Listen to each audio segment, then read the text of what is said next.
Hello बच्चों, let's read the question. Match the elements और compounds with their respective energy gaps values. Energy gap existing between conduction and valence band. Here column 1 is given with A diamond, B aluminium, C germanium, D silicon, and column 2 first 1.1 electron volt, second 0.71 electron volt, third 0.03 electron volt, and fourth 6 electron volt. Now we have to use the correct code for the given question.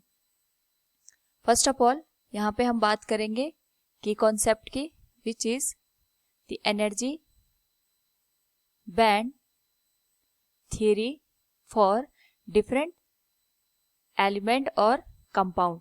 तो जब भी हम यहाँ पे किसी material की बात करते हैं, उस पर्टिकुलर केस में जो मटेरियल होता है वो नंबर ऑफ इलेक्ट्रॉन से मिलके बना होता है.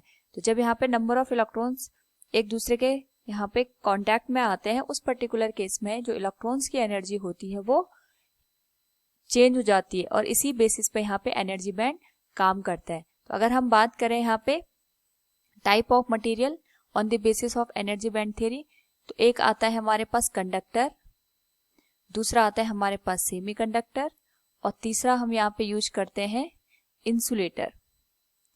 तो अगर हम बात करें यहाँ पे सबसे पहले कंडक्टर में, तो जो कंडक्टर का केस होता है उस पर्टिकुलर केस में अगर हम बात करें तो दो एनर्जी बैंड हमारे पास होंगे. एक आएगा कंडक्शन बैंड और एक आता है यहाँ पे वैलेंस बैंड. और यहाँ पे जो कंडक्शन बैंड और वैलेंस बैंड होते हैं ये एक दूसरे को ओवरलैप करते हैं. बेसिकली जो कंडक्शन बैंड होता है उसमें फ्री इलेक्ट्रॉन्स होते हैं, और जो वैलेंस बैंड होता है ये हम मान सकते हैं कि जो एटम के आउटर मोस्ट शेल में इलेक्ट्रॉन्स होते हैं उनकी एनर्जी यहाँ पे एक कॉन्टिन्यूअस फॉर्म में एग्जिस्ट करती है, उसी की वजह से वैलेंस बैंड क्रिएट होता है. और यहाँ पे जो भी इलेक्ट्रॉन्स होते हैं वो जब कंडक्शन बैंड में मूव करते हैं उस पर्टिकुलर केस में ही यहाँ पे इलेक्ट्रिसिटी फ्लो करती है. तो कंडक्टर के केस में जो ये आउटर मोस्ट शेल के इलेक्ट्रॉन से बहुत ही लूजली बाउंड होते हैं विद न्यूक्लियस, तो ये इजीली यहाँ पे कंडक्शन बैंड में मूव कर जाते हैं. नेक्स्ट अगर हम बात करें यहाँ पे इंसुलेटर की, तो इंसुलेटर के केस में अगर हम कंडक्शन बैंड को देखते हैं और वैलेंस बैंड को देखते हैं तो यहाँ पे दोनों की जो एनर्जी होती है उसमें बहुत ज्यादा गैप हमें देखने को मिलता है, और इनके बीच जो एनर्जी का गैप होता है इसी को हम फॉरबिडन एनर्जी गैप कहते हैं.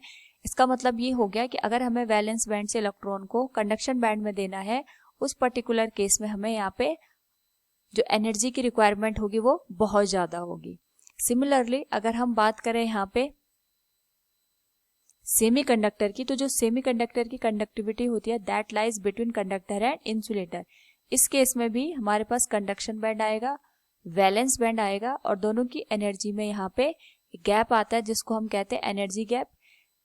यहाँ पे जो सेमीकंडक्टर होता है उस केस में जो एनर्जी गैप होता है that is less than the energy gap in the insulator. यानी अगर हमें यहाँ पे इलेक्ट्रॉन को वैलेंस बैंड से कंडक्शन बैंड में ले जाना है, उस पर्टिकुलर केस में जो एनर्जी होती है वो कम यूज होती है as compared to the energy used in insulator. Now अगर हम यहाँ पे डिफरेंट एटम्स और यहाँ पे डिफरेंट मटेरियल या कंपाउंड की बात करें तो उनके लिए यहाँ पे जो एनर्जी गैप होता है वो डिफरेंट होता है.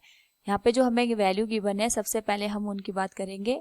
तो डायमंड अपने आप में एक इंसुलेटर होता है, इसके लिए जो एनर्जी गैप की रिक्वायरमेंट होती है दैट इज 6 इलेक्ट्रॉन वोल्ट. जो एल्यूमिनियम है ये अपने आप में कंडक्टर होता है, तो इसके लिए बहुत कम एनर्जी बैंड की रिक्वायरमेंट होती है that is 0.03 electron volt. Third one is germanium.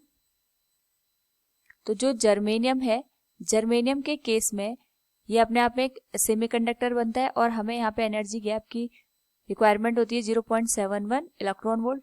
और last one is silicon. Silicon is also a semiconductor. इस पर्टिकुलर केस में जो एनर्जी रिक्वायर्ड होती है that is 1.1 electron volt. Now अगर हम यहाँ पे हर एक जो यहाँ पे मटेरियल या फिर कंपाउंड गिवन है उसके लिए रिक्वायर्ड एनर्जी गैप की वैल्यू देखें तो इट विल बी, जो डायमंड है it will be 6 electron volt. जो एल्यूमिनियम के लिए आएगा that is 0.03 electron volt, germanium के लिए 0.71 इलेक्ट्रॉन वोल्ट, और सिलिकॉन के लिए 1.1 electron volt. So we can say A, B, C and D. A के लिए आएगा 4, B के लिए आएगा यहाँ पे 3, C के लिए आएगा यहाँ पे 2 एंड D के लिए आएगा 1. सो फ्रॉम दी गिवन जो हमारे पास ऑप्शन है उसके अकॉर्डिंग देखें तो यहाँ पे जो ऑप्शन डी है उसका कोड यहाँ पे जो हमने आंसर ऑब्टेन किया उसके सिमिलर है. So option D will be the correct answer. Hope all you understood it. Thank you and best of luck.